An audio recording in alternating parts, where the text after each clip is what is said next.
আমরা তো অনেক সময় ঢাকা শহরে দেখি রাত 10টা 12টা বাজতেছে, আমরা মাহফিল করে যাচ্ছি, কোনোদিন বাসায় ফিরতে 1টা 2টা 3টাও বাজে। রাত 3টার সময় ছেলে মেয়ে বাইকে করে ঘুরতেছে ঢাকা শহরে।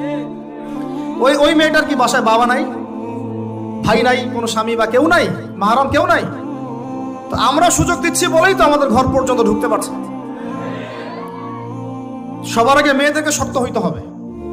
আর মেয়ের বাবা যারা, আমি তো নিজেও মেয়ের বাবা, আমরা বাচ্চাদের সাথে সময় কাটাই আর ভাবি যা কি যে হবে ভবিষ্যতে আল্লাহ ভালো জানেন।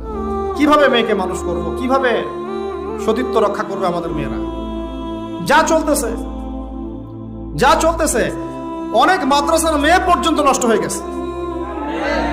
আপনারা জানেন না তো, আমরা জানি কথা। মাদ্রাসায় পড়ুয়া বহু মেয়ে নষ্ট হয়ে গেছে। যতদিন পর্যন্ত এদের হাতে মোবাইল ফোন ছিল না, ইজ্জত ঠিক ছিল। মোবাইল ফোনটা যখনই ঢুকেছে ইজ্জত নষ্ট হয়ে গেছে।